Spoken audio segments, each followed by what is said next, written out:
What's up, everybody? It's another episode of Chai with Future Startup CEOs. I am with Gokul Prem right now. He is really embarrassed to do this video, but I thought, vlogging is the way to go. I'm really enjoying this. So today I thought to bring on one of my best friends. Okay. Anyways, thanks Gokul for being so supportive and cooperative as always. Yeah, so Goks, tell us a little bit about yourself. What should people on my YouTube channel know about you? Nothing. And that's it. That's the episode. Thank you so much for tuning. Okay, guys. No, seriously. Shut up.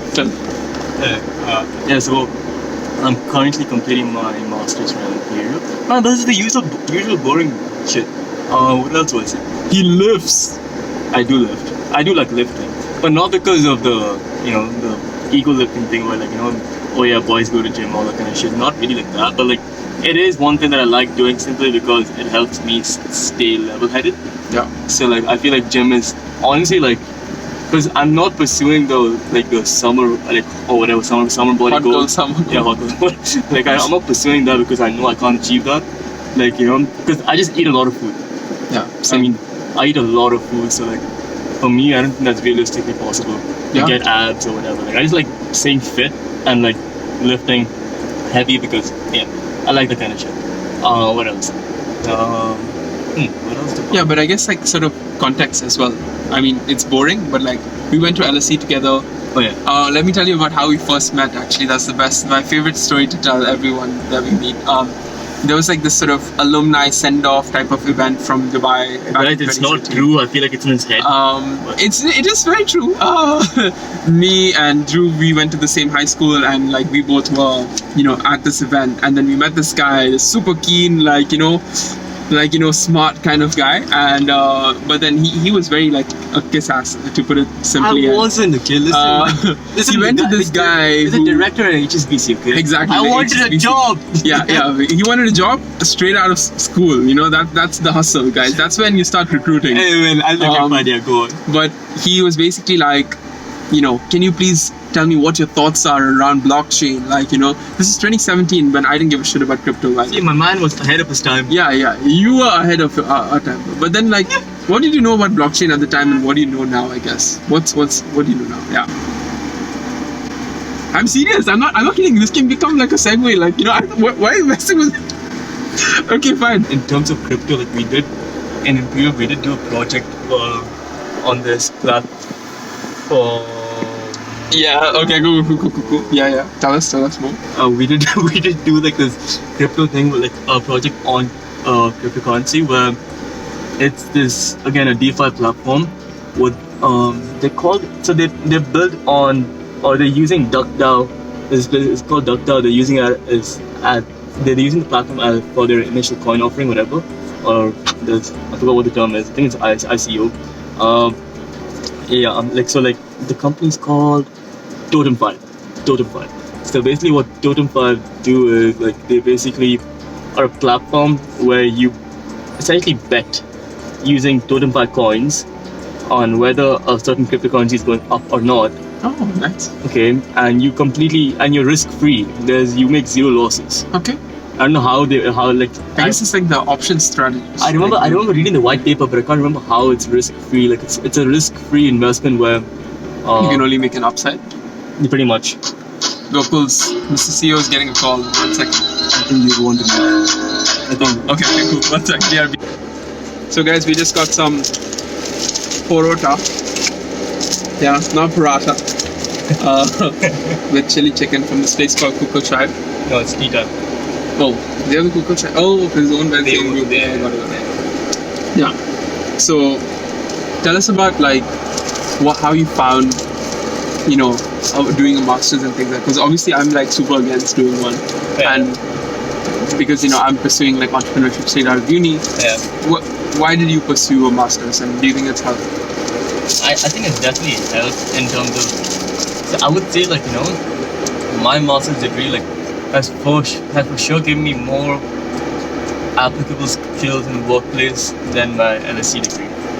So. Can we put that? Yeah, I don't mind. Yeah, we can free speeches with it. Yeah, exactly. So it's not necessarily to blame LSE, it's probably my degree that I chose at LSE. Yeah. I in Imperial I did innovation, entrepreneurship, and management, and it's like I learned about VC. I learned about like how to actually manage a project, which is an elective that I'm doing currently. And it's been a lot of useful skills that I actually can directly transfer to my workplace. Whereas in terms of econ, no one gives a shit about econ theories, except for like behavioral economics. Other than that, no one gives a shit about like in the workplace itself, unless you're going in a government role, or you're going to be pursuing to be an economist, or like something with regards to the field of economics and macro trends. It's not that applicable, So like I would say 100% like the masters has been useful.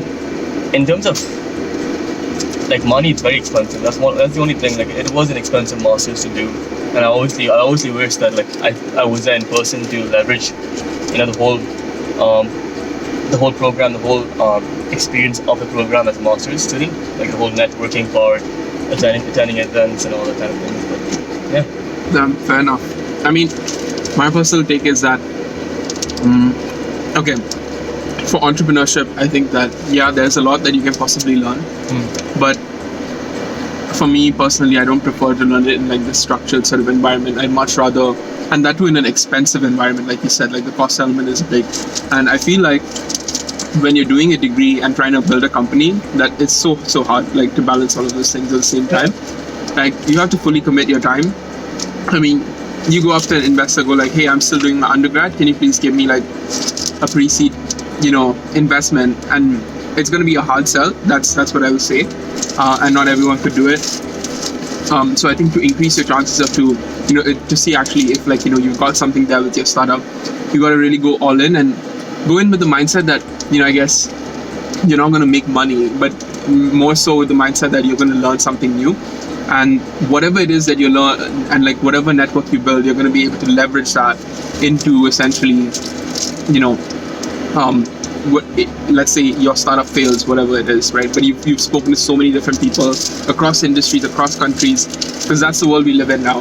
And you have the opportunity essentially to use that and like land a gig if it does come to that. So that's my personal take. I wouldn't do a master's unless it was like really everything totally failed and I really stuck at doing startups.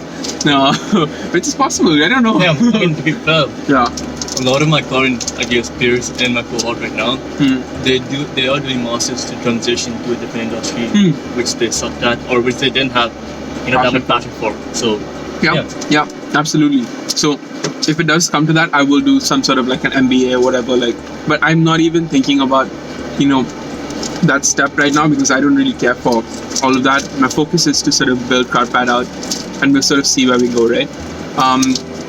I do believe it'll take time. I think it's super ambitious to say like this will happen at this date, and if it doesn't happen, then like it'll be, especially with like a crypto kind of platform where network effects and things like that are important. You can't just set those kind of hard stops, I feel. So yeah, that's sort of my take on that. Do you have any questions for me? Oh yeah. What are your biggest concerns or fears right now? Yeah, very good question. I guess the part of being an entrepreneur like so early is that you don't have like a built up cash sort of stored up kind of thing.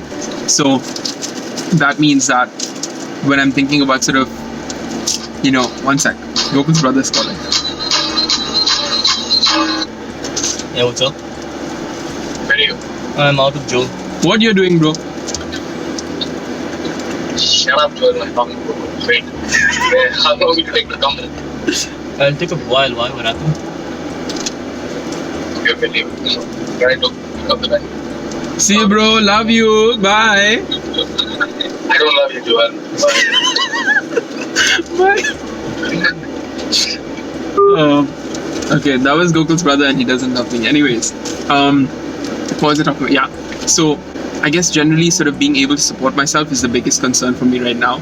And like I'm so grateful to have had the privilege and like to have had the support of my parents throughout the entire sort of like university journey. But like that's it. I've sort of told them that like you're not going to pay for anything further, like going further. Yeah. So now essentially sort of like doing part-time jobs at the same time as building a company. So we'll see how long I can sort of run Sustain with it, sustain that, because it's not easy. It's like it does take a toll, but then I guess we'll sort of see, right? Yeah, great. I mean, do you think all young people should go down the entrepreneurial route? No, I don't think so. Why?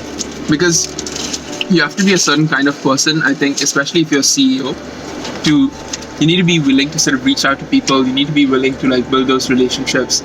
If you think that you're gonna need things handed to you, then it's not gonna happen. Like if you need structure, if you need all of that, like you need something to be in place, you need someone to do each thing, then it's likely that's gonna be very, very difficult for you to go down the entrepreneurship path.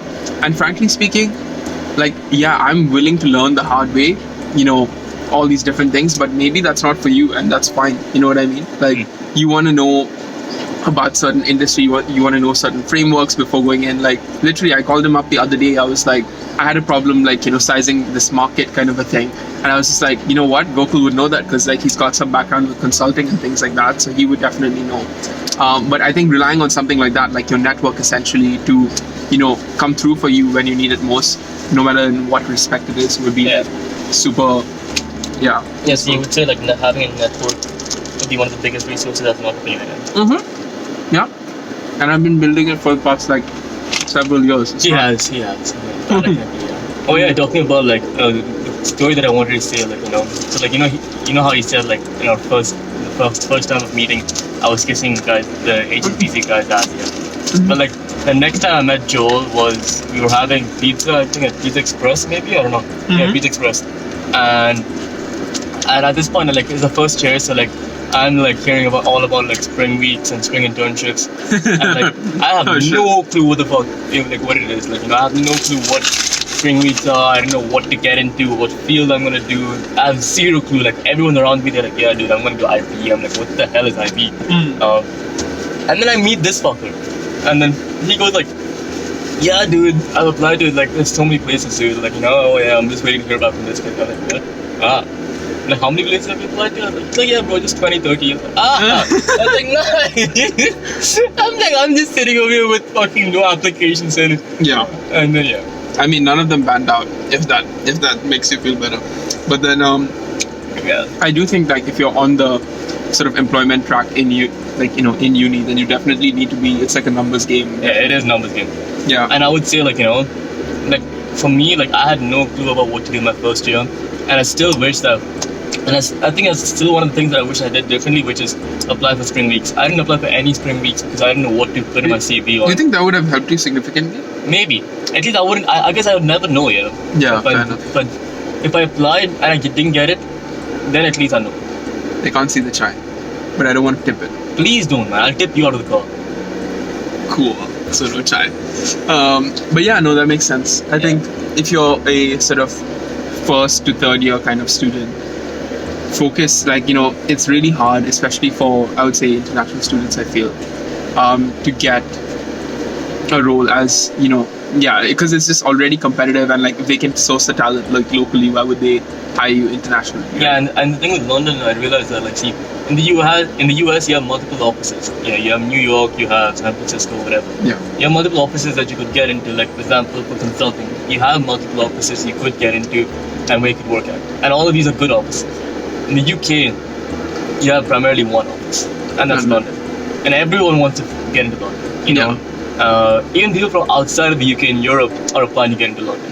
So the competition for just one office is just even more. So I mean, if you look at it, sort of, we only think about the competition directly with us, like within our university, and that's about like what 3,000 people per year, let's say, applying for a given role from our uni. And there's like several, obviously, and like better ones, and also like highly ambitious people all over the place. So like there's literally such an extensive amount of talent that you're going to find it so hard to find your place there. But frankly speaking, like from the experiences my friends have had, I definitely am glad that I didn't go down the IB path, because like they have 1 day weekends, or that's if they don't get called in, or like if they don't get asked to do something like last minute, they dump work on, like, and like it's a struggle honestly for the first few years. It's not to say that it's not for everyone. Like, it depends on, I guess, everyone's goals. Yeah. If your goal is to make money, you can definitely make money in IB. Yeah. But then the question is, will you be able to spend that money? You know, like, would you? Because the reason you're getting money is to have those, vacations, or get those materialistic things that we all want to. Yeah. But like, at the end of the day, like in IB, because you work so many hours a day, a week, the question is, even if you earn so much money, then the question is like, do you have time to enjoy that money or not? And then you're like, okay, maybe I'll work for 2 years, and then the workload will get smaller. But then like, it's like 2 years is a long time, You could easily transition into a role which pays you less for sure, but like you're much happier at. Yeah.